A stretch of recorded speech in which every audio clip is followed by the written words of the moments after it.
Optical isomer में कुछ term define किए थे और जिसका कहा था यूज़ होगा आगे चल के। ये टर्मिनोलॉजी आगे चल के काम आएगी रिएक्शन मैकेनिज्म में। उसमें हमने क्या क्या नाम यूज़ किया था? पहला नाम यूज़ किया होगा इन्वर्जन, मिलाते जाओ और जो छूटा होगा बताना, उसको ऐड कर देंगे। पहला इन्वर्जन हो चुका है ना। रेशमाइजेशन, रिटेंशन नहीं हुआ है। हाँ, रिटेंशन, रिटेंशन, रिटेंशन, रिटेंशन मतलब रिटेन। रिटेन मतलब धारण करना, जैसे था वैसे रहेगा, कॉन्फ़िगरेशन में कोई चेंज नहीं होगा। मान लो डेक्स्ट्रो है तो रिएक्शन के बाद डेक्स्ट्रो ही रहेगा, और लीवो है तो लीवो ही रहेगा। लेकिन डेक्स्ट्रो से लीवो हो गया या लीवो से डेक्स्ट्रो हो गया, ये तो पोलारीमीटर बताता है, ये तो हमारे पास में नहीं है। तो उसके लिए रास्ता है आर एस। यदि आर है तो एस हो जाएगा, और एस है सॉरी आर है तो आर ही रहेगा, एस है तो एस रहेगा। मतलब रिएक्शन के दौरान कॉन्फ़िगरेशन में कोई चेंज नहीं आएगा। इसी को बोलते हैं retention. That is no change in configuration about chiral carbon. Chiral carbon, chiral carbon के कॉन्फ़िगरेशन में कोई चेंज नहीं आएगा, रिटेन रहेगा। ऐसे केस में कहेंगे रिटेंशन इन कॉन्फ़िगरेशन। और ये चीज़ तुमको देखने को मिलेगा जब हम SN2 रिएक्शन पढ़ाएंगे ना। SN2 उसमें एक आएगा नेबर ग्रुप पार्टिसिपेशन। जब किसी कार्बोक्सिलिक ग्रुप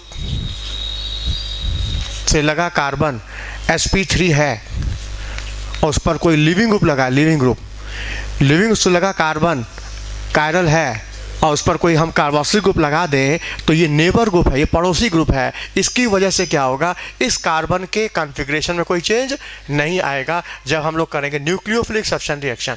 तो ये न्यूक्लियोफाइल क्या होगा, इस क्लोरीन को हटा के बैठेगा, क्लोरीन जाएगा OH आके बैठेगा इस कार्बन पर, लेकिन इसकी वजह से इस कार्बन के कॉन्फ़िगरेशन में कोई चेंज नहीं आएगा, कॉन्फ़िगरेशन रिटेन रहेगा। बताइए कार्बन कायरल है कि नहीं? या तो डेक्स्ट्रो होगा या तो लीवो होगा। मान लो ये डेक्स्ट्रो है तो रिएक्शन के बाद प्रोडक्ट डेक्स्ट्रो ही रहेगा, कॉन्फ़िगरेशन में कोई चेंज नहीं आएगा। ये डेक्स्ट्रो तो ये भी रहेगा डेक्स्ट्रो। अच्छा, पेपर में क्या रहेगा, फिशर प्रोजेक्शन बना रहेगा, एक रिएक्टेंट साइड प्रोडक्ट साइड। अब तुमको चेक करना है, RS निकालना है। मान लो ये R तो ये भी R, मान लो ये S तो ये भी S। मतलब रिएक्शन में कॉन्फ़िगरेशन जस का तस है, रिटेन है, तो क्या होगा, रिटेंशन इन कॉन्फ़िगरेशन। और ये चीज़ तुमको देखने को मिलेगा नेबर ग्रुप पार्टिसिपेशन जब पढ़ाएंगे SN2 रिएक्शन। SN2 में आएगा नेबर ग्रुप। नेबर माने पड़ोसी, नेबर ग्रुप। ये न्यूक्लियोफिलिक सब्स्टिट्यूशन रिएक्शन है, इसमें नेबर ग्रुप का पार्टिसिपेशन है। इसकी वजह से रिएक्शन के कॉन्फ़िगरेशन में कोई चेंज नहीं आएगा। इसे कहेंगे रिटेंशन इन कॉन्फ़िगरेशन। हाँ, तो क्या क्या हो गया, इन्वर्जन हो गया, रिटेंशन बताया, रेशमाइजेशन बता चुके हैं। हाँ, अब स्टीरियो सेलेक्टिव बताए हैं, स्टीरियो स्पेसिफिक बता चुके हैं। मतलब प्रोसेस अब हो गया है। अब इस पर कुछ न्यूमेरिकल्स क्वेश्चन आते हैं, छोटे छोटे प्रॉब्लम्स आते हैं, जो प्रॉब्लम यहाँ डायरेक्ट ऑप्टिकल में भी आते हैं और बायोमॉलिक्यूल में भी पूछे जाएंगे। क्वेश्चन किस तरह से आएंगे देखो सामने।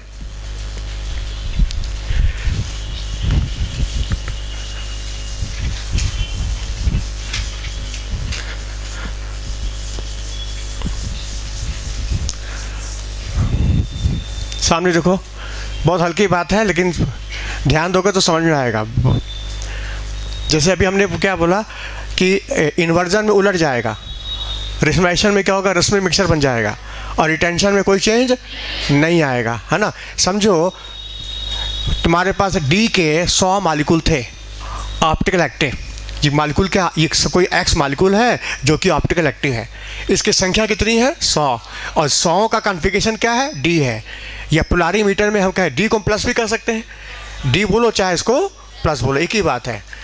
तो तुम्हारे पास X के 100 मालिक्यूल हैं जिनका कॉन्फ़िगरेशन क्या है, D है, ठीक है। तुमने रिएक्शन के दौरान ये कुछ मॉलिक्यूल एक्स में रह गया और कुछ वाई में बदल गया, कुछ एक्स कन्वर्ट क्या हो गया वाई में। ये जो वाई है ये एक्स का इनेंशियोमर है, ये जो वाई है ये एक्स का इनेंशियोमर है। अच्छा, इनेंशियोमर क्या होता है? ऐसे ऑप्टिकल आइसोमर जो एक दूसरे के मिरर इमेज लेकिन सुपरइम्पोज नहीं करते हैं। तो ये एक दूसरे के सुपरइम्पोज नहीं करेंगे, ये आपस में क्या है? इनेंशियोमर है। अच्छा, और हमने ये भी तो कहा था कि इनेंशियोमर का पोलारीमीटर में ऑप्टिकल रोटेशन की वैल्यू सेम होती है, डायरेक्शन अपोजिट होता है। मान लो ये रोटेट किया क्लॉकवाइज 60 डिग्री तो ये करेगा एंटी क्लॉकवाइज 60, ये +60 तो ये होगा -60, बताया था ना। अच्छा, मान लो इस प्योर कंपाउंड का स्पेसिफिक रोटेशन की वैल्यू दिया है +20 दिया हुआ है, +20 दिया है। तो जब दिया है तो इसमें x का भी +20 ही रहेगा, लेकिन y का क्या रहेगा? क्योंकि इनेंशियोमर है, इनेंशियोमर का एंगल सेम होता है, डायरेक्शन अपोजिट होता है। बोलो, बात समझ आई ना? तो समझो 100 मालिक्यूल x के थे डेक्स्ट्रो, और रिएक्शन के बाद x के मेरे पास 60 मालिक्यूल है और y कितने हैं? 40। 100 में से 60 मालिक्यूल डेक्स्ट्रो में रह गए और 40 मालिक्यूल जो थे वो डेक्स्ट्रो से किस में बदल गए? लीवो में। जैसे प्लस से क्या हो गया? माइनस। बोलो, बात समझ में आई? तो ये जो 40 मालिक्यूल जो लीवो बदल गया माइनस में, ये 40 इसके 40 डेक्स्ट्रो को कंपनसेट कर देगा। मतलब 40L और 40D मिल करके बनाएगा रेसमिक मिक्सचर, जो कि ऑप्टिकल इनएक्टिव होगा, है कि नहीं? तो 40L 40D के साथ मिल करके 40 मिला के 80, तो रेसमिक मिक्सचर कितना तैयार हो गया? रेसमिक मिक्सचर तैयार हो गया 40L और 40D, तो मिला के रेसमिक मिक्सचर क्या हो गया? 80। बोलो, बात समझ में आया? अच्छा, इस रिएक्शंस में D 100 के थे, अब बाद में D कितने बच रहे हैं? 60 20 तो एंगल है ना। 100 मालिक्यूल D के थे और रिएक्शन के बाद 60 मालिक्यूल अभी D के हैं, तो रिटेंशन कितना हुआ? रिटेंशन 100 में से 60 मालिक्यूल अभी रिटेन किए हुए हैं। 100 में से 60 मालिक्यूल ऐसे हैं जिनका कॉन्फ़िगरेशन चेंज नहीं हुआ है, तो बताओ रिटेंशन कितना हुआ? हाँ, रिटेंशन हो गया 60। अच्छा, इन्वर्जन कितना हुआ? हाँ, इन्वर्जन 100 में से 40 मालिक्यूल L बदल गए, तो डेक्स्ट्रो से लीवो इन्वर्जन कितना हुआ? 40 हो गया। अच्छा, 40 मालिक्यूल L 40 मालिक्यूल D को कंपनसेट करेंगे तो 20 मालिक्यूल प्योर D के बच जाएंगे, उसे कहेंगे इनेंशियोमर एक्सेस। इनेंशियोमर के बाद जो बचे DL का जो मिक्सचर है उसके बाद जो बच गए वो एक्सेस में हो गए, तो कहेंगे इनेंशियोमर एक्सेस। हाँ, उसकी संख्या 40 कंपनसेट कर गया, तो 60 में 40 गया, बचा 20। इनेंशियोमर एक्सेस क्या हो गया? 20। और ये जो 20 एक्सेस में है जो कि प्योर है, प्योर D, इसकी वजह से इस सॉल्यूशन का पता कुछ रोटेशन आएगा कि नहीं?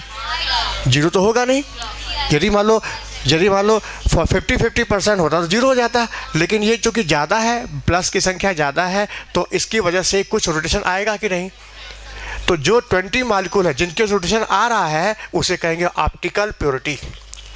ऑप्टिकल प्योरिटी मतलब 40 कंपनसेट कर गया तो इसके 20 मालिक्यूल प्योर बच गए, ऑप्टिकल प्योरिटी हो गई 20। या उसी को हम बोल रहे हैं इनेंशियोमर एक्सेस। एक्स्ट्रा कितने हो गए? 20। बोलो, बात समझ में आया? तो 100 मालिक्यूल तुम्हारे थे, रिएक्शन के बाद 60 हो गए D में, 40 L में, तो 40 L 40 D को कंपनसेट कर गया, 40 मिला के क्या हो गया? 80% रेसमिक मिक्सचर तैयार हो गया। और D के 100 में से 40 L में बदल गया, तो इन्वर्जन कितना हो गया? 40। रिटेंशन कितना है? 60 रिटेन है और 40 कंपनसेट कर गया, तो प्योर बच गया 20%, प्योर बच गया डेक्स्ट्रो, जिसको कहेंगे ऑप्टिकल प्योरिटी, या इसी को कहेंगे इनेंशियोमर एक्सेस। तो यहाँ तक बात समझ में आई? अब देखो सामने क्वेश्चन कैसे आएगा एग्जाम में, प्रॉब्लम कैसे पूछेगा।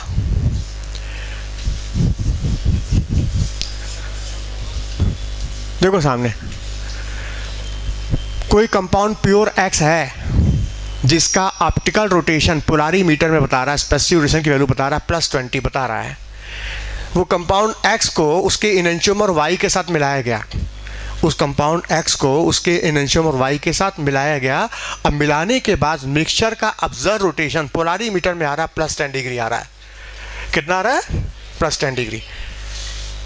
तो बताइए इस मिक्सचर में एक्स वाई का रेशियो क्या होगा? पहला क्वेश्चन। फिर दूसरा क्वेश्चन आएगा इस रिएक्शंस में कितना रेशमाइजेशन हुआ, हाउ व्हाट इज परसेंट रेशमाइजेशन कितना हुआ, फिर कितना परसेंट इन्वर्जन हुआ, कितना परसेंट रिटेंशन हुआ, कितनी ऑप्टिकल प्योरिटी होगी, कितना परसेंट इनएंशियोमर एक्सेस होगा। क्वेश्चन लाइन से पूछना स्टार्ट कर दिया। बताया कितना है कि प्योर कंपाउंड का रोटेशन कितना है? +20। उस एक्स को उसकी इनएंशियोमर वाई के साथ मिलाया तो मिक्सचर का ऑब्जर्व रेशियो कितना आ रहा है? +10। तो इसमें एक्स वाई का रेशियो क्या होगा, परसेंटेज एस्टिमेशन क्या होगा? इस क्वेश्चन को नोट कर लो, पहले नोट कर लो question. Compound X, pure compound X having specific rotation +20, pure compound X having specific rotation +20, pure compound X having specific rotation कितना है? +20। Compound X and its enantiomer Y, compound X and its enantiomer Y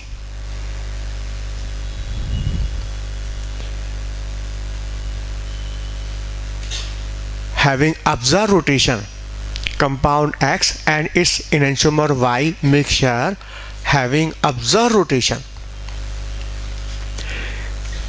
This mixture having observed rotation +10 degree.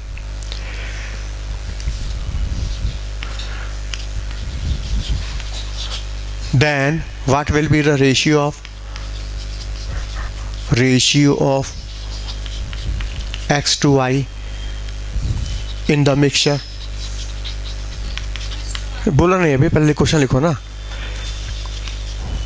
What will be ratio of X to Y in the mixture? What will be percentage racemization? तीसरा question, what will be percentage inversion? Next, what will be percentage retention?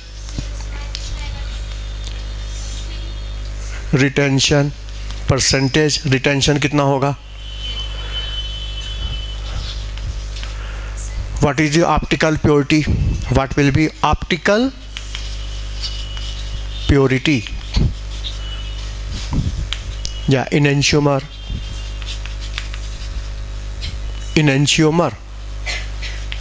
excess. Optical purity कितनी होगी, इनएंशियोमर access कितना होगा।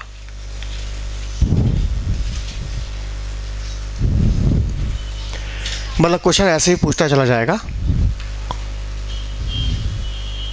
तो solve कैसे करेंगे? नहीं बोलो नहीं, पहले सब लोग बना लिया। पहले देखो सामने, पहले एक बार सीख लो, बाकी पेपर में आएगा, लगा के देखना अपने आप से। हाँ, कैसे सॉल्व करना देखो। तो तुम लोग को हमने एक दिन कहा था कि जब कोई भी मिक्सचर आ जाए, चाहे किसी मेटल ऑक्साइड का आ जाए, चाहे किसी आइसोटोप का मिक्सचर आ जाए, तो ऐसे केस में कैसे परसेंटेज निकालना है दोनों का। तो हमने कंसेप्ट सुनाया था और कहा था ये कंसेप्ट तुम हर मिक्सचर में अप्लाई कर देना। तो ये भी तो मिक्सचर ही है, एक्स वाई भी तो इनएंशियोमर मिक्सचर है, तो वही कंसेप्ट इसमें भी लागू होगा। वो कंसेप्ट तुम लोग यहाँ सुनाए थे पहली बार। देखो सामने, इसको छोड़ दो अभी, इधर देखो सामने। आयरन का एक कोई ऑक्साइड है, इसमें आयरन का 0.98 याद करो। और क्वेश्चन ये था इसमें आयरन का ऑक्सीडेशन नंबर बताओ, पहला क्वेश्चन ये था। और इसमें आयरन का परसेंटेज, इसमें आयरन +2 कितना परसेंट होगा, +2 का कितना होगा, +3 का कितना होगा। जबकि इसमें आयरन +2 स्टेट में भी है और +3 स्टेट में भी है। तो कितना परसेंट आयरन 2 होगा, कितना 3 होगा। जबकि मिक्सचर का ऑक्सीडेशन नंबर तुमको पहले निकालना था। तो कैसे निकालेंगे? तो हमने कहा था इसको x मान लो, x इंटू 0.98 इंटू -2 = 0, और सॉल्व करके x की वैल्यू निकालो, कहा था। हाँ, तो सॉल्व करने पर x की वैल्यू आएगी, ऑक्सीडेशन नंबर वैल्यू आएगी 200/98। बोलो आएगा कि नहीं? ये है मिक्सचर का ऑक्सीडेशन नंबर। और जब इसको हम सॉल्व करेंगे तो वैल्यू 2 पॉइंट समथिंग आएगी, 2.1 के आसपास वैल्यू आएगी। जब इसको सॉल्व करेंगे तो 2.1 के आसपास वैल्यू आएगी। ये वैल्यू 2.1 की वैल्यू आने का मतलब यहाँ 2.1 आ रहा है, मतलब वैल्यू 2 और 3 के बीच की कोई वैल्यू आ रही है। इसका मतलब क्या है, इसके अंदर 2 भी है और 3 भी, तभी तो वैल्यू 2.1 आ रही है। 2 और 3 के बीच की वैल्यू आ रही है। अच्छा ठीक है, जब इसमें 2 भी है और 3 भी है तो कितना 2 है कितना 3 है, इसको निकालने के लिए हमने कहा था मान लो टोटल 100 मालिक्यूल है आयरन के इसमें, तो उसमें से x% हो गया फेरस के, तो 100 माइनस x हो जाएगा फेरिक के। बोलो कहा था कि नहीं? तो फिर इक्वेशन क्या बनाए थे, 2 into X plus 3 into 100 minus X equal to, हाँ टोटल्स कितने मालिक्यूल थे आयरन के 100, और मिक्सचर का ऑक्सीडेशन नंबर 200/98, और सॉल्व करके हमने x की वैल्यू निकाली थी जो कि शो कर रहा था इसमें आयरन का +2 का कितना % होगा। याद करो, और कहा था ये कंसेप्ट तुम सारे मिक्सचर में अप्लाई कर देना। ये भी तो मिक्सचर है, ये इसमें भी अप्लाई कर दो, आंसर आएगा। कैसे आंसर आएगा, देखो सामने देखो, जब प्योर कंपाउंड का रिडक्शन +20 है तो x का +20 तो इनएंशियोमर का -20 होगा। यदि हम 50-50% मिलाते मान लो तो ये नेट रिडक्शन 0 हो जाता। यदि हम 50-50 मिलाते तो नेट वैल्यू क्या होती, 0 हो जाती। लेकिन ऑब्जर्व रिडक्शन 0 नहीं आ रहा है, इसका मतलब ये 50-50%। अच्छा, ऑब्जर्व रिडक्शन की वैल्यू पॉजिटिव में आ रही है, इसका मतलब पॉजिटिव आने का मतलब इसका परसेंटेज ज़्यादा है, इसका परसेंटेज कम है, तभी ना वैल्यू पॉजिटिव में आ रही है। ये बात सबको समझ में आ रही है कि नहीं? अच्छा ठीक है, ये ज़्यादा और ये कम है, तो कितना ज़्यादा है, इसको मान लो x% मान लिया 100, मान लो 100 मालिक्यूल है टोटल, उसमें x ये होगा, x ये होगा, x ये हो गया +20, और y कितना होगा 100 माइनस x हो जाएगा। मान लो +20 के x मालिक्यूल है तो -20 कितना होगा 100 माइनस x, टोटल कितने हैं 100। तो इक्वेशन क्या बनेगा, +20 into X plus 100 minus X into -20 equal to mixture कितना है +10 इंटू 100, क्योंकि इस पूरा 100 मालिक्यूल 100 निकाल रिस्पेक्ट में। हाँ सॉल्व करो, एक्स की वैल्यू आ गई, परसेंटेज आ गया इसका।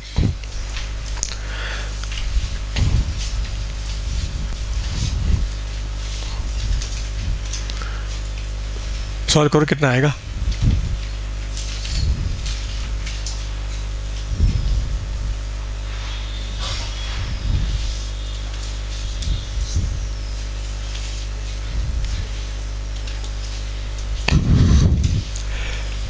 एक्स की वैल्यू कितनी आई।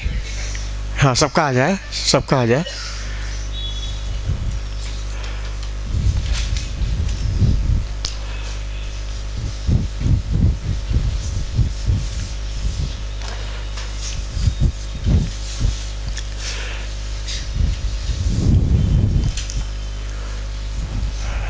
आया 75 आया।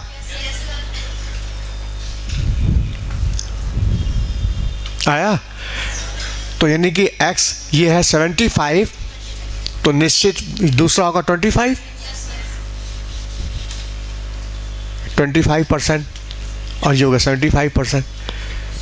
तो बताओ रेशियो क्या हुआ, किस रेशियो में है 3:1। तो पहला आंसर आ गया 3:1। पहला क्वेश्चन का आंसर आ गया कि इस मिक्सचर में एक्स वाई का रेशियो है 3:1।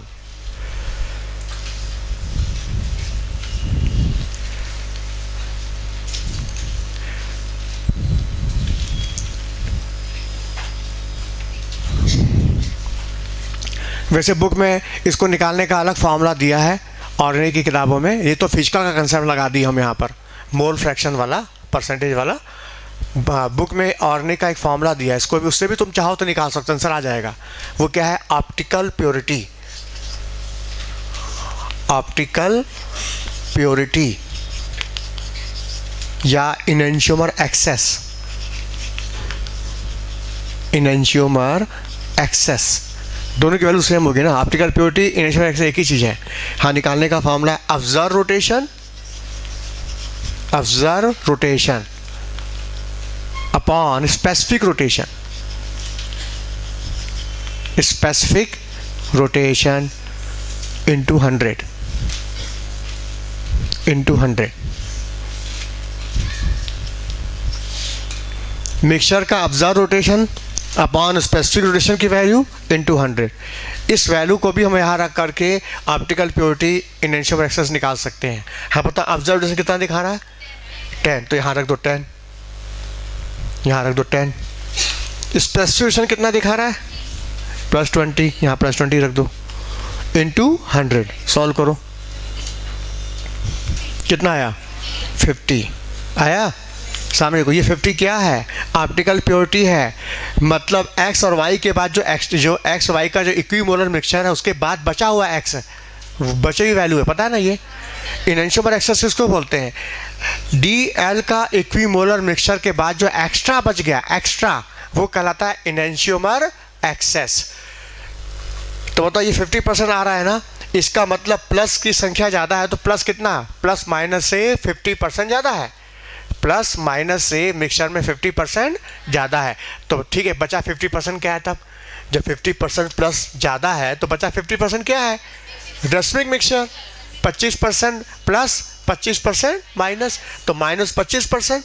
अब 25% प्लस कंपनसेट कर गया, 50% मिक्सचर तैयार हो गया। अब बचा 50% इनएंशियोमर एक्सेस ऑप्टिकल प्योर प्लस बचा है, वही नहीं है वैल्यू। ये बोलो, नहीं समझ में आया। 25 मालिक्यूल L के 25 मालिक्यूल D को कंपनसेट कर जाएंगे तो बचा 50 मालिक्यूल प्लस प्योर बचा ना, वही प्लस जो बचा प्योर वही तो इनएंशियोमर एक्सेस है, वही तो ऑप्टिकल प्योरिटी है, वो हमने निकाल लिया पहले से ही। तो 50% तुम्हारे प्लस के प्योर हैं, तो बचे 50% जो है वो प्लस माइनस का इक्विमोलर मिक्सचर। उसमें 50 में 25% माइनस है, अब 25% क्या है, प्लस है। तो पहले का प्योर 50% था, अब मिक्सचर में 25% प्लस और भी तो हुआ ना, टोटल प्लस कितना हो गया, बोलो। आ तो गया, देखो मतलब आंसर हम नीचे से निकाल दिए, यहाँ से 75% तो आ गया। चाहे इस फॉर्मूले से निकालो चाहे ऐसे निकाल लो। नहीं आया समझ में, आया फिर से समझाएं, फिर से ध्यान से सुनो। देखो अभी कई लोग को समझ में नहीं आया, इससे समझाया ना, इसी से ना, बोलो इसी से ना, कि इससे मोल फ्रैक्शन है परसेंटेज से, यही समझा दे। हाँ, ऑब्जर्व रोटेशन, मिक्सचर का ऑब्जर्व रोटेशन क्या बता रहा है +10, और स्पेसिफिक रोटेशन कितना दिखा रहा है +20। तो ऑब्जर्व रोटेशन और स्पेसिफिक रोटेशन की वैल्यू रख दें इस फॉर्मूले में, तो हमको क्या मिल जाएगा, ऑप्टिकल प्योरिटी या इनएंशियोमर एक्सेस मिलेगा, जिसकी वैल्यू कितनी आ रही है 50%। तो पहले समझ लो कि ऑप्टिकल प्योरिटी क्या है, इनएंशियोमर एक्सेस क्या है। DL का मिक्सचर रस्मिक मिक्सचर कहलाता है। उस मिक्सचर में इस मिक्सचर के अलावा 50% मान लो D है, 50% मान लो L है, इसके अलावा कोई एक्स्ट्रा चीज़ है, मान लो D एक्स्ट्रा है, तो वो कहलाएगा इनएंशियोमर एक्सेस, वही हो जाएगा प्योर D, जिसकी वजह से पोलारीमीटर में रोटेशन आएगा, जिसको बोलते हैं ऑप्टिकल प्योरिटी। तो ऑप्टिकल प्योरिटी इनएंशियोमर एक्सेस का मतलब DL का इक्विमोलर मिक्सचर के अलावा जो एक्स्ट्रा बच रहा है वो इनएंशियोमर एक्सेस है। ये बात सबको समझ में आई। तो हमने जब सॉल्व कर लिया इसको, तो मेरी वैल्यू कितनी आ रही, 50% आ रही है। इसका मतलब इस मिक्सचर में 50% प्योर D एक्स्ट्रा है। एक्स्ट्रा क्यों एक्स्ट्रा, क्योंकि देखो यदि बराबर बराबर मिलाया गया होता तो नेट जीरो हो जाता ना एंगल रोटेशन। ये जीरो नहीं आ रहा है, वैल्यू पॉजिटिव आ रही है, इसका मतलब इस मिक्सचर में इसका परसेंटेज ज़्यादा है, इसका परसेंटेज कम है। तो कितना ज़्यादा है, वो कितना परसेंट ज़्यादा है, उसी को बोलते हैं इनएंशियोमर एक्सेस। अब वो ज़्यादा कितना है 50, तो बच्चे के 50% D एक्स्ट्रा है, तो बचा 50 क्या है, जोर से बोलो, DL का इक्विमोलर मिक्सचर। उस 50 रेशनल मिक्सचर में 25 प्लस होगा और 25 माइनस होगा। तो बताओ माइनस की संख्या 25 आ गई ना। अच्छा 25 में अब 50 प्योर भी तो है, 50 प्योर एक्सेस में, 25 मिक्सचर में, तो मिला कितना हुआ, तो इसकी संख्या 75 आ गई। बोलो आया समझ में। तो 75% प्लस अब 25% माइनस, तो रेशियो हो गया प्लस माइनस का 3:1। पहला आंसर आ गया कि नहीं, आ गया। अच्छा दूसरा क्वेश्चन है कितना रेशमाइजेशन होगा, तो 25% L 25% D को कंपनसेट कर गया, तो 25-25 मिला कितना हुआ? 50% रेशमी मिक्सचर तैयार हुआ, तो रेशमाइजेशन हो गया 50%। इसमें 50% रेशमी मिक्सचर है। अच्छा, इन्वर्जन कितना हुआ? उलट गया। 100 मालिक्यूल डेक्स्ट्रो के थे, 25 मालिक्यूल लीवो में आ गए, क्लॉकवाइज एंटी क्लॉकवाइज, प्लस से क्या आ गया? माइनस। तो इन्वर्जन कितना हुआ? 25%। हाँ, रिटेंशन मतलब कॉन्फ़िगरेशन रिटेन, चेंज नहीं हुआ। 100 मालिक्यूल में से 75 मालिक्यूल अभी भी डी में है, रिटेन, तो रिटेंशन हो गया 75%। हाँ, 25% इसका, 25 को कंपनसेट किया, 50% प्लस प्योर बच गया, तो ऑप्टिकल प्योरिटी हो गई 50%। और यही एक्सेस में है, यही प्योर डी एक्सेस में है, तो इनएंशियोमर एक्सेस भी हो गया 50%। तो यही चीज़ हम लोग निकाले थे ना फार्मूले से, हम लोग फार्मूले से यही निकाले डायरेक्ट। मतलब ऑर्गेनिक की किताबों में ये लगा है, जबकि फिजिकल के कंसेप्ट से भी इस क्वेश्चन को लगाया जा सकता है कि जिस मिक्सचर में जितने भी कंपोनेंट होते हैं, सारे कंपोनेंट के मोल फ्रैक्शन का सम 1 के बराबर होता है। अच्छा, मोल फ्रैक्शन होता है 1 के रिस्पेक्ट में, परसेंटेज होता है 100 में। तो चूँकि हमको परसेंटेज निकालना था, तो हम 1 की जगह क्या लिए? सीधे 100 ले लिए, सीधे 100 पर परसेंटेज आ गया आंसर। मान लो फ्रैक्शन पूछ देता, फ्रैक्शन, तो अब इसको 1 ले लेते, तो इसको मानते x, तो 1 माइनस x। बोलो, बात समझ में आया? अब जैसे इस क्वेश्चन का तुमको फायदा कहाँ मिलेगा? बायोमॉलिक्यूल्स में तुम लोग को हम वो पढ़ाए थे, सुक्रोज इन्वर्ट शुगर बताए थे। तो जैसे सुक्रोज का ऑप्शन हमने बताया था प्लस 66.5 डिग्री बताया था, और जब उसकी हाइड्रोलिसिस हो गई, तो हाइड्रोलिसिस के बाद हमको मिला था D glucose plus D fructose, याद करो, आप बताए थे। और फिर हमने ये कहा था कि डी ग्लूकोज का स्पेसिफिकेशन होता है प्लस 52.5 डिग्री, और फ्रुक्टोज का माइनस 92.6 डिग्री होता है, बोलो कहा था। अब देखो, यही क्वेश्चन में यदि ये कह दे कि मिक्सचर का ऑब्जर्व रोटेशन जो है -50 डिग्री आ रहा है, -50 आ रहा है, तो बताइए इस मिक्सचर में कितना परसेंट डी ग्लूकोज, कितना परसेंट डी फ्रुक्टोज निकाल सकते हो तुम? ये मिक्सचर का रोटेशन है, ये इनका अपना अपना रोटेशन है, इंडिविजुअल। इस मिक्सचर के रोटेशन से हम इन दोनों का परसेंटेज निकालेंगे। मान लो ये x परसेंटेज हुआ, तो ये क्या होगा? 100 माइनस x होगा, और टोटल है कितने? 100 मालिक्यूल, जिनका ऑब्जर्वेशन कितना बता रहा है? -50। तो क्या होगा? 52.5 into X plus -92.6 into 100 minus X equal to 100 into 50।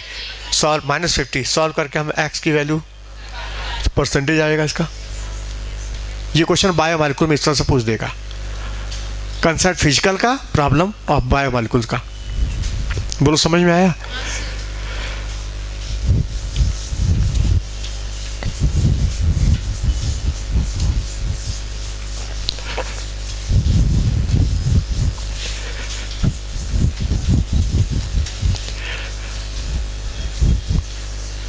हाँ, ये प्रोसेस हो चुके हैं।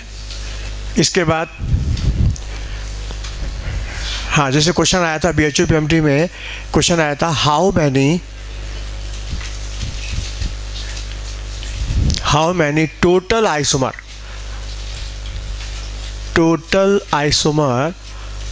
ऑफ C4H7Cl, इसके टोटल आइसोमर कितने होंगे? साइकिल छोड़ के पूछा था, एक्सक्लूडिंग साइकिल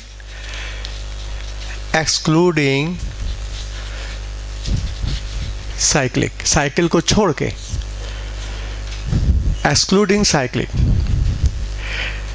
तो देखो, हम लोगों ने पहले स्ट्रक्चर आइसोमर पढ़ा, फिर ज्योमेट्रिकल पढ़ा, फिर ऑप्टिकल पढ़ा, और सब हो गया। अब हम लोग क्या करते हैं, इस प्रॉब्लम के बहाने सारी बातों को रिवाइज कर लेते हैं।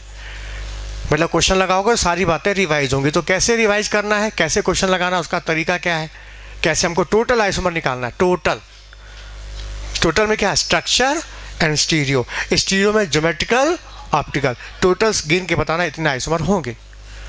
तो कैसे निकालेंगे? देखो सब, तो जब आप जैसे पढ़ा है वैसे सोचेंगे, जिस क्रम से हमने पढ़ाया है उसी क्रम से सोचना भी है, और आंसर तक पहुंचना है।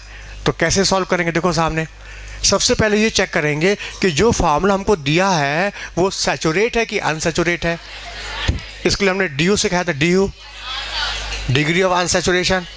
मान लो फार्मूला भूल गया, चलो कोई बात नहीं, भूल गया तो देखो क्लोरीन की वैलेंसी 1 होती है, हाइड्रोजन की भी 1 होती है, तो इसको 1 ले लें, हाइड्रोजन मान लें तो C4H8 होता है।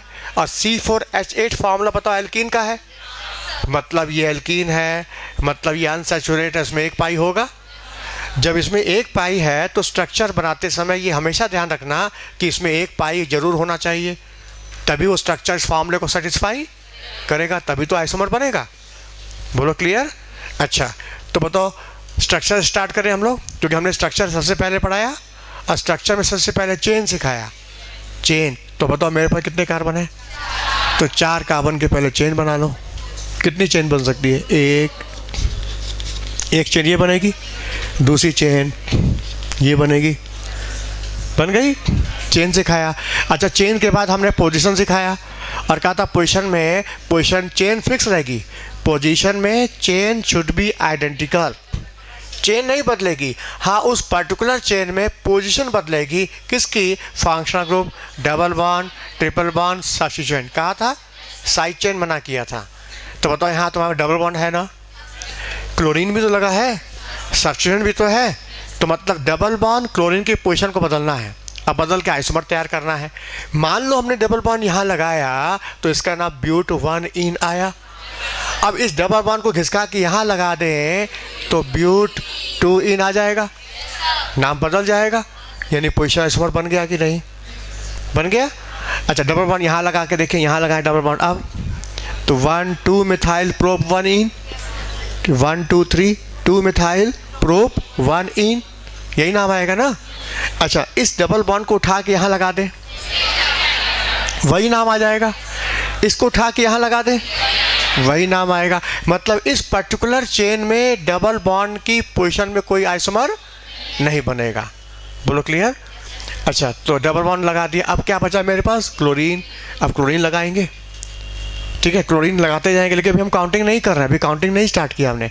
काउंटिंग तब स्टार्ट करेंगे जब ये स्ट्रक्चर इस फॉर्मूले को सेटिस्फाई करेगा, तब आइसोमर बन रहे हैं, लेकिन काउंटिंग तब करेंगे जब वो स्ट्रक्चर इस फॉर्मूले को सेटिस्फाई करे। तो मतलब इस फॉर्मूले में क्लोरीन दिख रहा है ना, जबकि यहाँ क्लोरीन है ही नहीं, तो अभी स्ट्रक्चर तो पूरा बना ही नहीं, तो हम काउंटिंग क्यों करें? बोलो, बात समझ आई? हाँ, अब जब हम क्लोरीन जैसे लगाएंगे तो ये स्ट्रक्चर इस फॉर्मूले को सेटिस्फाई करेगा, मेरी काउंटिंग शुरू हो जाएगी। तो समझो हमने इस स्ट्रक्चर में एक क्लोरीन लगाया, पता स्ट्रक्चर कंप्लीट हो गया कि नहीं? कैसे? इसमें हाइड्रोजन दिख नहीं रहा है, वो तो अंडरस्टूड है कि कार्बन की 4 वैलेंसी होती तो 4 हाइड्रोजन यहाँ होगा, इधर 2, इधर 1 2 3 1 होगा, इधर 1 2 3 1 होगा। अब गिनो कितने हो गए? 1 2 3 4 5 6 7 7 हाइड्रोजन, 4 कार्बन और 1 क्लोरीन, स्ट्रक्चर कंप्लीट है। अब हम काउंटिंग कर सकते हैं। अब कैसे काउंटिंग करना है? हर कार्बन पर एक एक क्लोरीन लगाते जाओ, IUPAC नाम देते जाओ, जितने नाम उतने आइसोमर बन जाएंगे। Position isomer, position isomer, chain should be identical. मान लो हमने क्लोरीन यहाँ लगाया तो नाम क्या आया? 1 क्लोरो ब्यूट 1 अच्छा, इसको हटा के यहाँ से यहाँ लगा दे तो 2 क्लोरो ब्यूट, नाम बदल गया।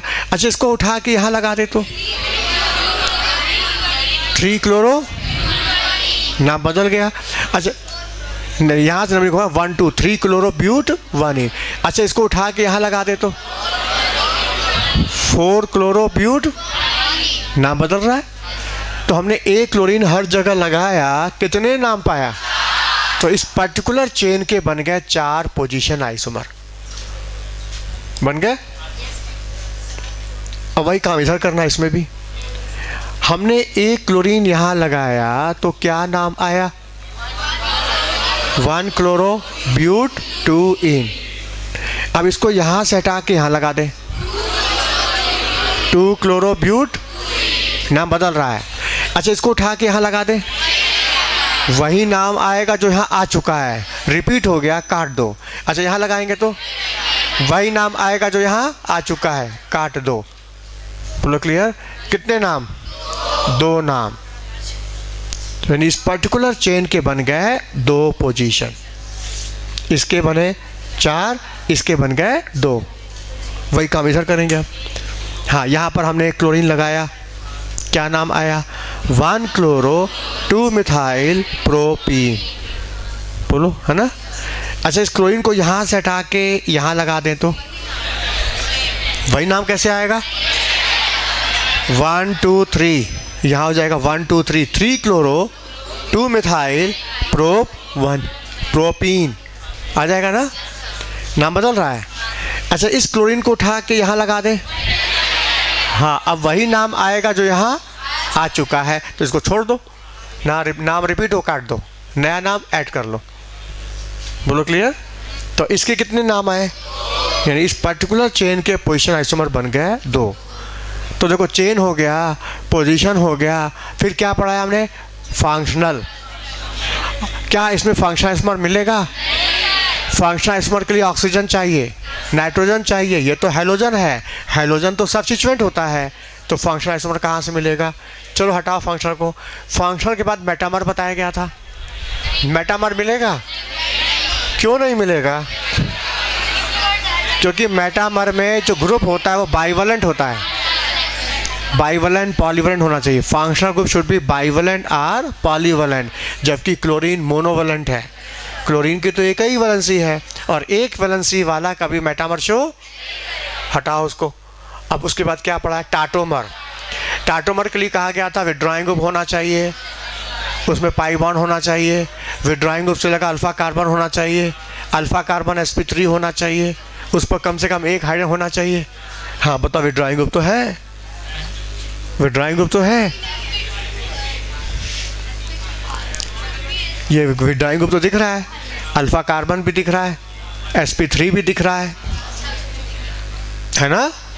टाटोमर शो करे? क्यों नहीं करेगा? विड्रॉइंग ग्रुप के अंदर पाई बॉन्ड होना चाहिए, विड्रॉइंग ग्रुप के अंदर पाई बॉन्ड होना चाहिए। Carbonyl group, nitro group, cyano group, copy खोल के देखो, विड्रॉइंग ग्रुप जरूर है, इसके अंदर पाई कहाँ है? क्लोरीन में पाई कहाँ है? जब तक विड्रॉइंग ग्रुप के अंदर पाई बॉन्ड नहीं होगा वो टाटोमर शो नहीं करेगा। जैसे एल्डिहाइड, कीटोन, नाइट्रो, ये सब शो करते टाटोमर। तो यहाँ क्लोरीन में तो पाई बॉन्ड है नहीं, क्लोरीन के अंदर का पाई बॉन्ड तो दिख रहा है। अरे मालिक्यूल में पाई है कि क्लोरीन के अंदर पाई है? क्लोरीन के अंदर पाई होना चाहिए। जैसे एल्डिहाइड, देखो उसको बोलते हैं एल्डिहाइड, तो ये ग्रुप के अंदर पाई है ना, ये पाई एल्डिहाइड, कीटोन, नाइट्रो ग्रुप, ये देखो इस ग्रुप के अंदर पाई है, इस ग्रुप के अंदर पाई, जबकि क्लोरीन के अंदर कोई पाई नहीं है, तो टाटोमर शो नहीं करेगा। अच्छा, टाटोमर भी हटाओ। रिंग चेन के लिए मना किया हमने, एक्सक्लूडिंग साइक्लिक लिखा था पेपर में, हटाओ उसको, मतलब स्ट्रक्चर आइसोमर हो गया। अच्छा, मान लो ये कहता कितने स्ट्रक्चर आइसोमर, तो हम जवाब क्या देंगे? 4 2 6 2 8, बात खत्म। लेकिन वो स्ट्रक्चर नहीं पूछा है, टोटल पूछा है, टोटल आइसोमर, मतलब स्टीरियो भी, ज्योमेट्रिकल भी, ऑप्टिकल भी। तो मतलब हमको ज्योमेट्रिकल भी ऑप्टिकल पर विचार करना होगा। तो शुरुआत हम करते हैं पहले ज्योमेट्रिकल से, क्योंकि ज्योमेट्रिकल हमने पहले पढ़ाया। अच्छा, ज्योमेट्रिकल में क्या देखो, जब तुमने क्लोरीन यहाँ लगाया तो क्या ज्योमेट्रिकल सेंटर नजर आया? कहाँ है? ये है। ज्योमेट्रिकल सेंटर की पहचान क्या है? डबल बॉन्ड होना चाहिए, सेम कार्बन से डिफरेंट ग्रुप। यहाँ भी देखो, जब क्लोरीन यहाँ है तो हाइड्रोजन यहाँ होगा, डिफरेंट है कि नहीं ये बोलो?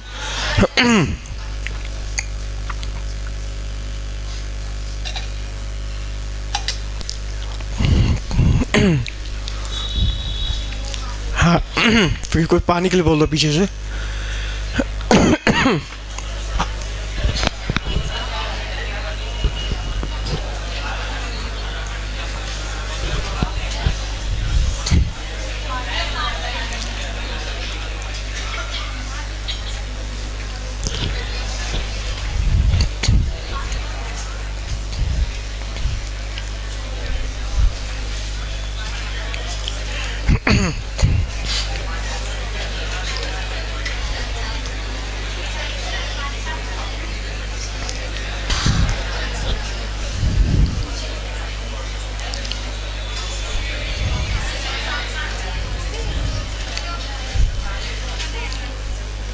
हाँ देखो ये ज्योमेट्रिकल सेंटर है क्योंकि यहाँ डबल बॉन्ड है और डबल बॉन्ड पर सेम कार्बन से डिफरेंट ग्रुप, सेम कार्बन से डिफरेंट, तो ज्योमेट्रिकल सेंटर हुआ ना। अब ज्योमेट्रिकल है तो सिस भी होगा, और तो सिस ट्रांस दो कंपाउंड हुए, तो स्ट्रक्चर में हमको ज्योमेट्रिकल जोड़ना है। कितना जोड़ें? 4 में 2 जोड़ दें। 2 जोड़ें कि 1 जोड़ें? हाँ 1 जोड़ेंगे, 2 नहीं 1 जोड़ेंगे। गलती से लोग 2 जोड़ देते हैं जबकि 1 ही जुड़ेगा। क्यों? क्योंकि दूसरा स्ट्रक्चर में इंक्लूड है, दूसरा स्ट्रक्चर में इंक्लूड है, तो इसलिए ज्योमेट्रिकल के नाम पर स्ट्रक्चर में 1 जुड़ेगा। बात समझ में? लोग जोड़ने में गलती करते हैं। इसलिए हमने पिछली क्लास टर्म में कहा था कि मेरी बहन का जब 2 भाई है तो मेरा 1 भाई कहाँ है? मेरा एक भी 2 भाई होना चाहिए। जब मेरी बहन का 2 भाई तो मेरा भी तो 2 भाई होना चाहिए ना। अरे दूसरा वो खुद है। बात सही कि नहीं? तो यहाँ पर भी क्या है कि इस ज्योमेट्रिकल सिस ट्रांस में एक स्ट्रक्चर में इंक्लूड है, वो स्ट्रक्चर में इंक्लूड है, तो उसको अलग क्यों जोड़ा जाएगा? उसको चेंज करना, पानी ग्लास नहीं चेंज हुआ। हाँ हाँ बोलो, बात समझ में आया? ये बात समझ में आई ना? लोग गलती कैसे करते हैं? जोड़ने में गलती करते हैं। सब पढ़ लिया, इसमें गिनती काउंटिंग में गड़बड़ कर दिया। तो इसलिए जब भी स्ट्रक्चर में ज्योमेट्रिकल जुड़ेगा तो 1 जुड़ेगा, सिस ट्रांस के नाम पर 1। अच्छा ऑप्टिकल में भी DL 2 होगा तो 1 जुड़ेगा, 2 नहीं जुड़ेगा। बोलो clear?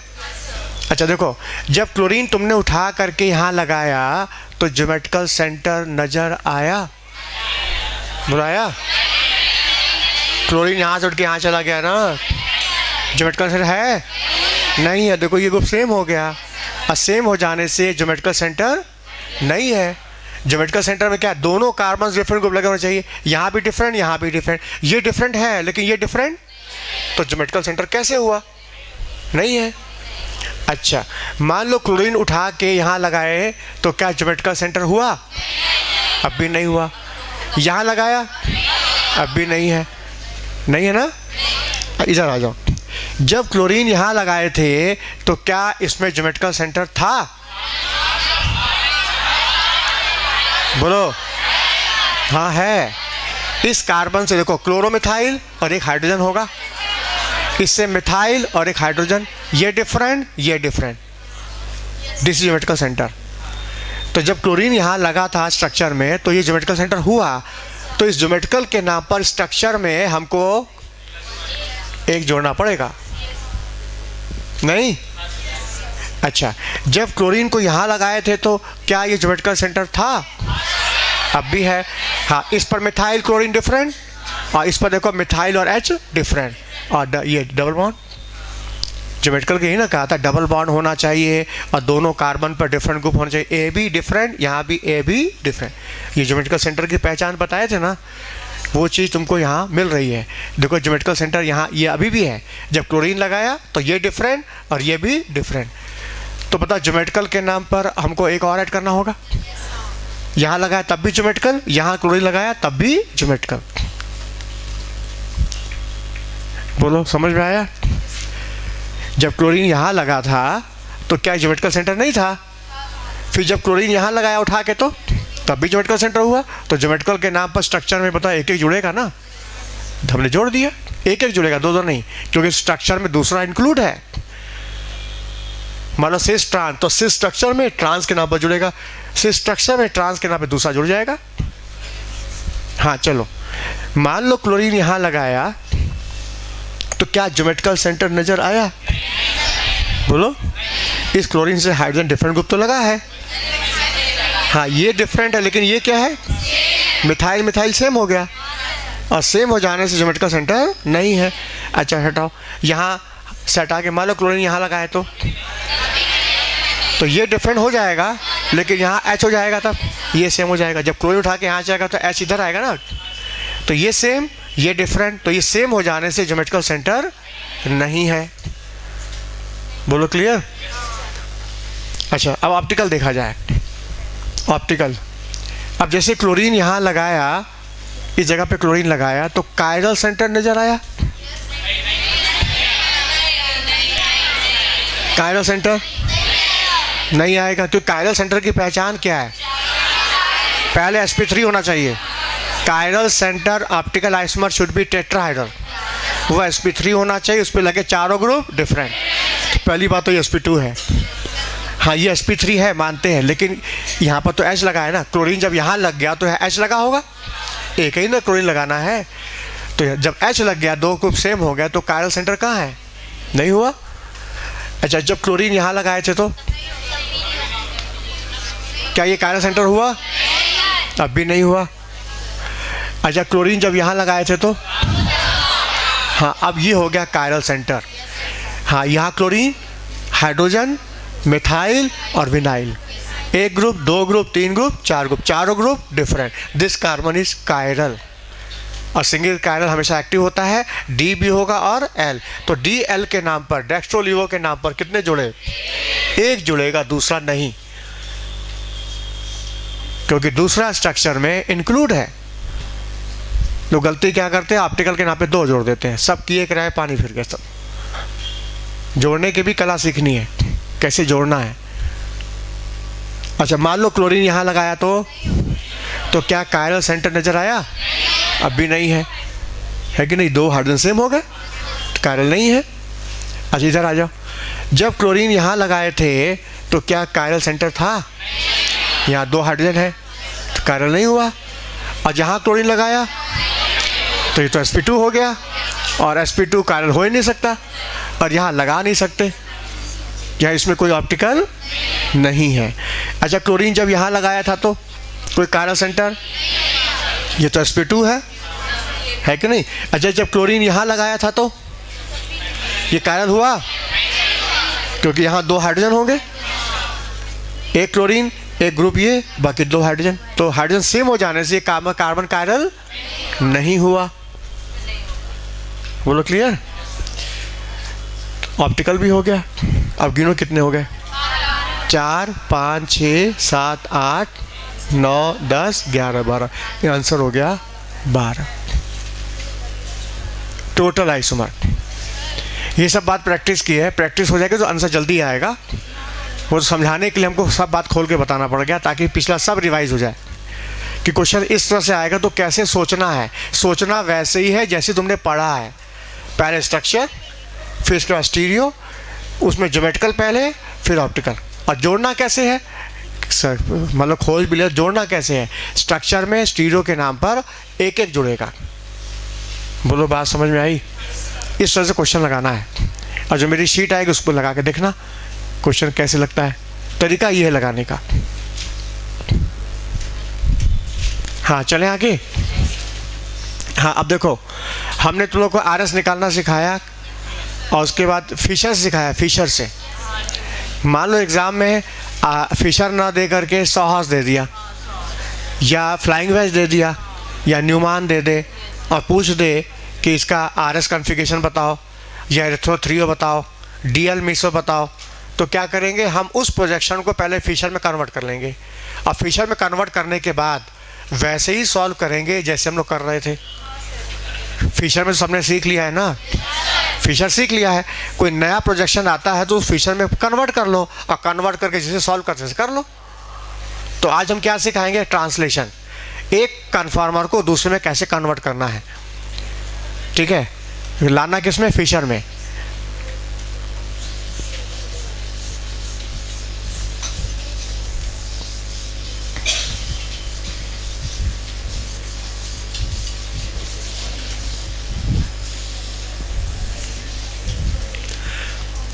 Flying wedge,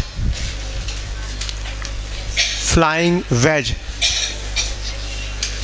projection, flying wedge projection. ये जितने भी प्रोजेक्शन है ये सब 3 डायमेंशनल स्ट्रक्चर को 2 डायमेंशनल प्लेन पर लाने का एक सरल तरीका है। एग्ज़ाम में कोई भी प्रोजेक्शन देके पूछ सकता है। फिशर ज़्यादा आ चुका है, फ्लाइंग वेज भी आ चुका है, 2 प्रोजेक्शन तो पूछे जा चुके हैं अब तक। न्यूमान साहस बचा हुआ है बस अब तक।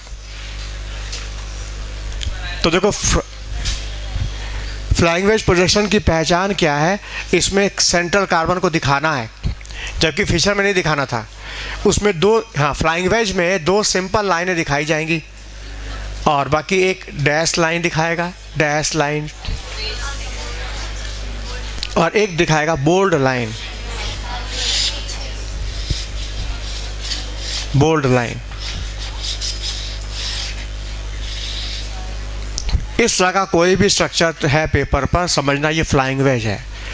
ये हमको क्या इंडिकेट कर रहा है?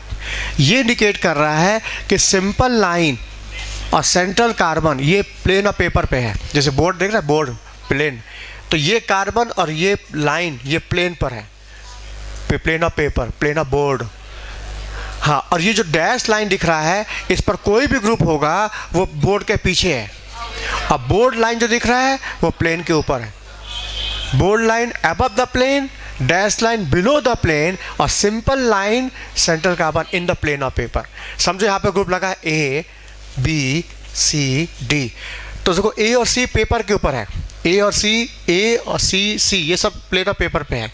ये पेपर के पीछे B, और ये पेपर के ऊपर है above द प्लेन। ये हो गया at the plane of paper, plane of paper. ये हो गया below the plane, below the plane of paper. हाँ, ये हो गया above द प्लेन पेपर। तो समझ में आया ना कौन सा ग्रुप कहाँ है? ये दिखाया गया फ्लाइंग वेज प्रोजेक्शन में। Flying wedge, simple line at the plane of paper, dash below the plane of paper, bold line group, जो भी ग्रुप होगा above the plane of paper.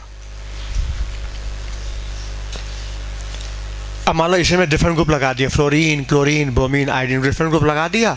अब फिर उससे पूछा RS बताओ आपके रिएक्टिव है कि नहीं, ये बताओ। क्वेश्चन बन जाएगा इसके ऊपर। अभी तो एक कायल, फिर 2 कायल कार्बन दे देगा ऐसे ही। तो उसको कैसे सॉल्व करना है? जवाब इसको फिशर में बदल दो। अब बदल के जैसे लगाते हो वैसे लगा दो। अब कैसे बदले, तरीका क्या बदलने का? आज हम जो तरीका बता रहे हैं बदलने का वो NCERT थोड़ा अलग है, लेकिन रिजल्ट दोनों का सेम आएगा। मतलब मेरे तरीके से बदलोगे, NCERT में जो बदला वो तुमको दिखेगा, दोनों का RS सेम आएगा, एब्सोल्यूट कॉन्फ़िगरेशन का रिजल्ट सेम आएगा, लेकिन तरीके दोनों के अपने अलग अलग हैं। बोलो बात समझ में आई ना? हाँ, देखो सामने हम क्या बता रहे हैं। देखो जो भी प्रोजेक्शन दिया फ्लाइंग वेज, बगल में एक हॉरिजॉन्टल लाइन, एक वर्टिकल लाइन दे दो। ठीक है, हॉरिजॉन्टल लाइन, वर्टिकल लाइन दे दिया। ये सेंट्रल कार्बन को दिखाना नहीं यहाँ पर, जबकि यहाँ दिखाना है, यहाँ मत दिखाओ। हाँ, डैश लाइन को वर्टिकल के बॉटम पर रख दो। यहाँ B लगा है ना, B, इसको बॉटम पर रख दो। ठीक है, उसके बाद जो रिमेनिंग ग्रुप्स बचे हैं, रिमेनिंग ग्रुप कौन कौन से, C और ये, इनका अरेंजमेंट जैसा फ्लाइंग वेज में है, जैसा अरेंजमेंट फ्लाइंग वेज में है वैसा अरेंजमेंट इसमें भी रहेगा। हाँ, क्या अरेंजमेंट है बताओ? लेफ्ट टू राइट जाते हैं। मान लो C के बाद A आता है ना, C D A ऐसे आ रहा है ना। ये तो ऊपर है, पेपर पे क्या है? पेपर पे लेफ्ट साइड C और उसके बाद राइट साइड जा रहा है A। तो इस पर भी क्या आएगा? C पहले आएगा, उसके बाद D और फिर आ जाएगा A। मतलब जो अरेंजमेंट फ्लाइंग वेज में है वही अरेंजमेंट फिशर में भी होगा। लेफ्ट टू राइट चलते हैं, left to right C D A, तो C D A।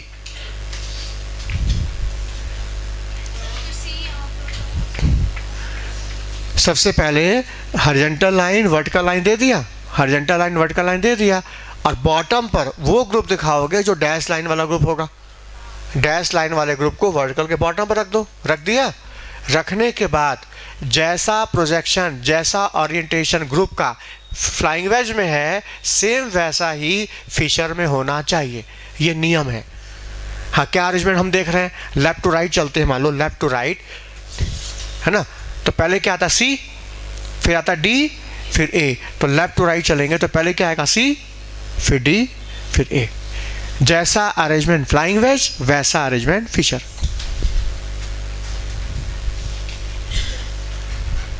ये तरीका है। अब इस तरीक़ों को फॉलो करके फिशर बना लेंगे, उसके बाद जो आर एस आएगा रिपोर्ट कर देंगे, जो ये आर एस होगा उसका भी वही होगा। अभी हम चेक करेंगे, सुन लिया सबने? अच्छा, मान लो 2 कायरल कार्बन है, 2 कार्बन कायरल है, इस तरह के 2, समझो ये ऐसे दिया है सी सी।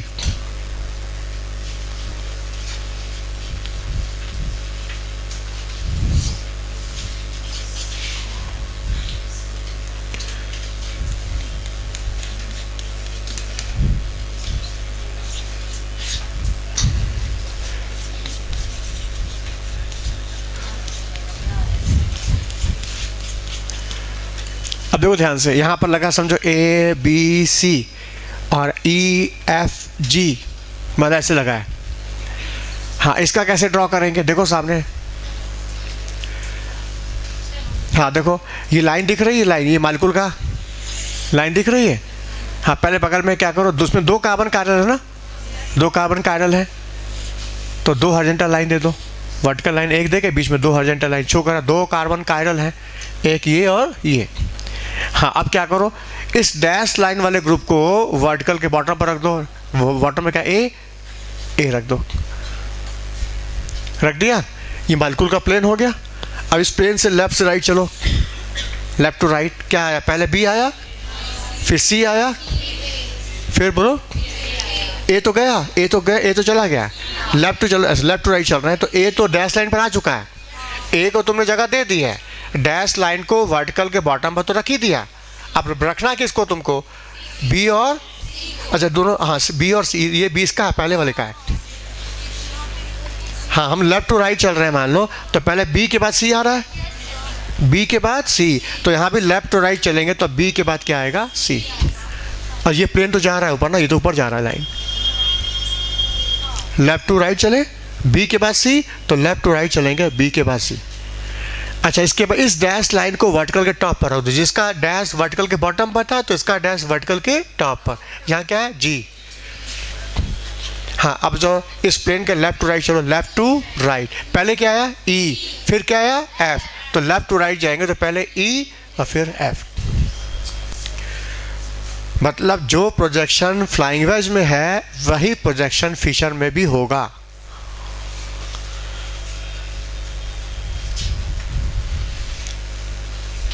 अब हम दे के चेक करेंगे कि बात समझा कि नहीं सबने। पहले इसको, हाँ पहले बना के दे, फिर दूसरा बताएंगे, पहले समझ लो उसको। दे क्वेश्चन।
हाँ, इसका फिशर प्रेशर बनाना है और ये बताना आर होगा कि एस होगा।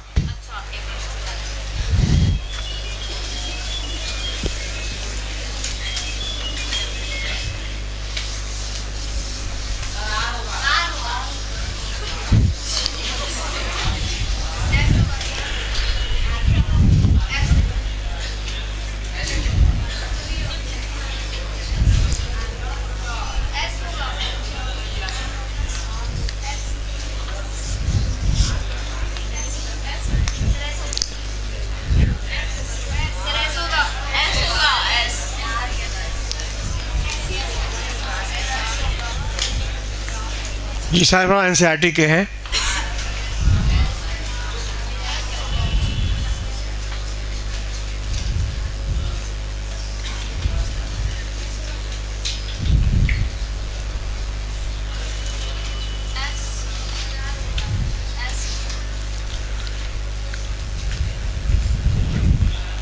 हो गया? हाँ देखो सामने, पहले इसको चेक करें। हाँ क्या करेंगे, बगल में लाइन खींच दिया, ठीक है। हाँ ये डैश लाइन को वर्टिकल के बॉटम पे रख दिया, यही ना बोला था हमने। और रखने के बाद जो रिमेनिंग ग्रुप हैं उनका जैसा अरेंजमेंट फ्लाइंग वेज में है वैसा फिशर में होगा। ये ऐसा बुक में रिपोर्टेड है, ये नियम है। हाँ हम क्या देख रहे हैं, फ्लाइंग वेज में लेफ्ट टू राइट जा रहे हैं हम।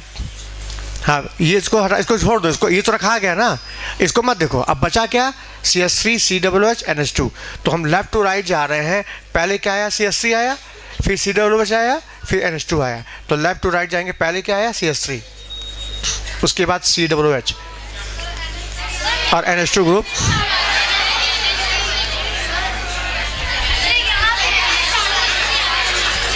ये मालिक्यूल का देखो, ये प्लेन है, ये मेन एक्सिस है, ये कार्बन का ये मेन चेन चल रही है, मेन प्लेन हो गया। इस प्लेन से हम लेफ्ट टू राइट जा रहे हैं ना, लेफ्ट टू राइट। तो पहले क्या है, लेफ्ट, इसका लेफ्ट ये हुआ मिथाइल, फिर उसके बाद कार्बोक्सिलिक एसिड, फिर राइट साइड चला गया NH2 ग्रुप। लेफ्ट, ये मालिक्यूल का मेन चेन है ना, कार्बन की मेन एक्सिस है।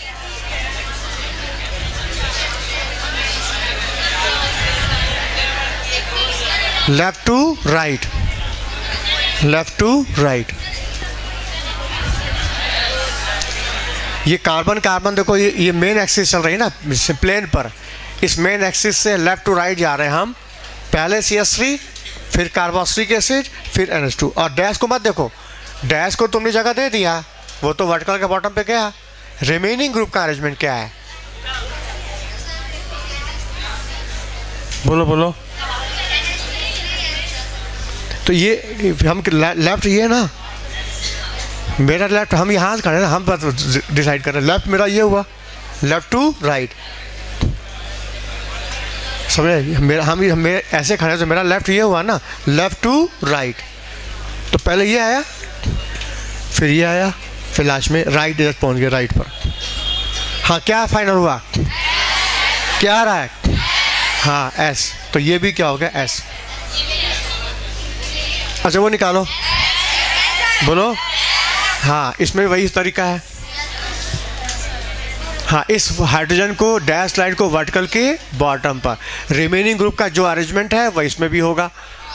हाँ बताओ, लेफ्ट टू राइट। पहले क्या आया, CH2OH, CHOOH। हम RS निकालना जानते हैं सब, निकालोगे S आएगा, बोलो आएगा। अच्छा एक दो कायरल का भी निकाल के दिखा दो। ये तो एक कायरल है, दो कायरल ले लो, दो कायरल का होगा तब।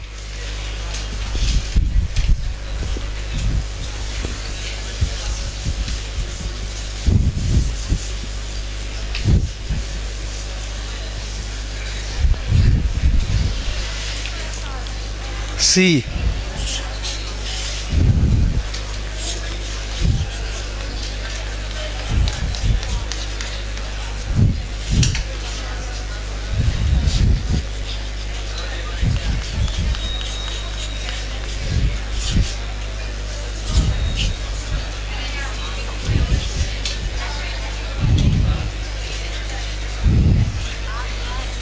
हाँ बताना है, फिशर प्रेशर तो बनाना ही है, साथ में ये भी बताना है कि मॉलिक्यूल ऑप्टिकल एक्टिव है या इनएक्टिव है। ये मॉलिक्यूल ऑप्टिकल एक्टिव है या इनएक्टिव है।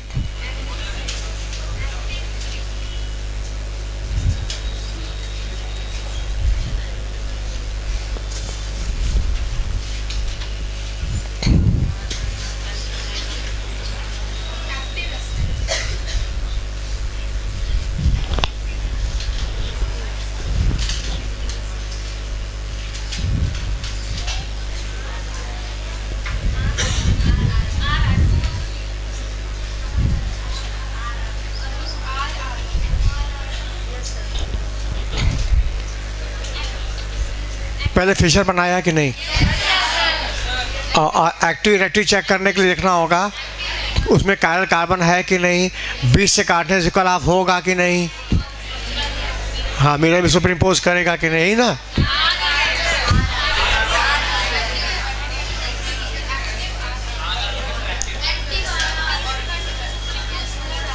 अरे एक्टिव चेक करने के लिए प्लेन ऑफ सिमेट्री चेक कर लो ना सीधा। आर एस की क्या ज़रूरत है वहाँ? आर आर एब्सोल्यूट तो रिलेट करने के लिए होता है ना, कि दो कंपाउंड को रिलेट करना है कि इनएंटियोमर है कि डायस्ट्रोमर है, वहाँ आर एस की ज़रूरत पड़ती है। यहाँ तो एक सिंगल कंपाउंड है, किससे रिलेशन निकालना है? रिलेशन तो निकालना नहीं है, बस ये बताना एक्टिव है कि नहीं। और एक्टिव के लिए कायरल कार्बन होना चाहिए और उसमें प्लेन ऑफ सिमेट्री नहीं होनी चाहिए, मिरर इमेज नॉन सुपरइम्पोज होना चाहिए, यही ना बताना है। बस आर एस का क्या मतलब यहाँ हो गया। हाँ देखो सामने, पहले फिशर बनाएंगे। ये मेन एक्सिस चल रही है, बोलो। हाँ हमने क्या बोला, डैश लाइन को वर्टिकल के बॉटम पे दिखाओ, क्या लगा? हाइड्रोजन, तो यहाँ रख दो हाइड्रोजन, रख दिया। हाँ लेफ्ट, उसके बाद रिमेनिंग ग्रुप का जो अरेंजमेंट फ्लाइंग वेज में है वही फीचर में रहेगा। ये फ्रंट कार्बन पहला कार्बन, ये दूसरा कार्बन, पहला कार्बन दूसरा कार्बन। अच्छा इस कार्बन को देखो, इसमें बताओ लेफ्ट टू राइट चलो, पहले क्लोरीन फिर मिथाइल, क्लोरीन मिथाइल, तो यहाँ भी क्या होगा? क्लोरीन और methyl, left to right, left to right, बोलो। हाँ अब आ जाओ। हाँ इस दूसरे कार्बन का भी जो डैश लाइन है वो वर्टिकल के टॉप पर आ जाएगा, इसका डैश वर्टिकल के बॉटम पर, इसका डैश ग्रुप वर्टिकल के टॉप पर, तो ये आएगा टॉप पर। अब इसको भूल जाओ और रिमेनिंग ग्रुप क्या बचे? ये दो बस। अब इस रिमेनिंग ग्रुप का जैसा अरेंजमेंट फ्लाइंग वेज में है वैसा फीचर में होगा। क्या है? लेफ्ट टू राइट, पहले क्या है? मिथाइल फिर क्लोरीन।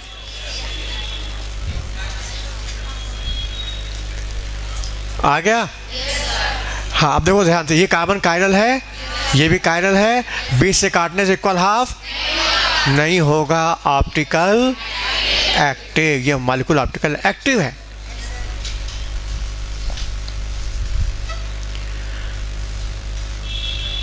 बोलो बात समझ में आया? हाँ अब मान लो एक पोजीशन और भी बना दे ऐसा एक तो, फिर तुम उसका भी फीचर बनाओगे, फिर रिलेट करोगे आपस में, तब जरूरत पड़ेगी आर एस की। तो दो पोजीशन और बचा, वो बता के फिर सबको रिलेट कर देते हैं एक साथ। ठीक है, दो बचा है तुम्हारा, कौन कौन सा? ये सॉहर्स और न्यूमान। ठीक है, सॉहर्स और न्यूमान, तो कल देख लेंगे इसको, क्योंकि इसका एग्जाम्पल ही लगवाना पड़ेगा ना, कल देख लेंगे इसको, है ना। कल क्या मिला? वो वॉल्यूमेट्रिक वाला तो अभी लगाया सब, वॉल्यूमेट्रिक लगा रहे हैं सब लोग ना।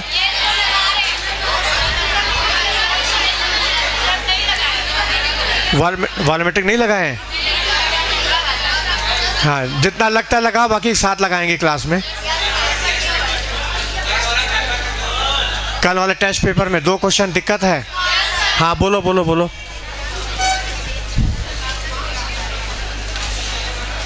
लाओ 2 क्वेश्चन।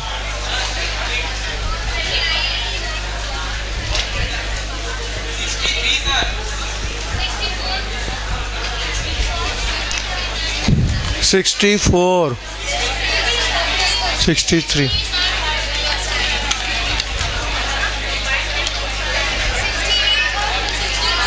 हाँ 63, 64,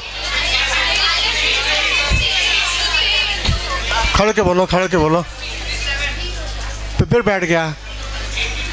82, 82, आराम से एक एक करके ना, 82, हाँ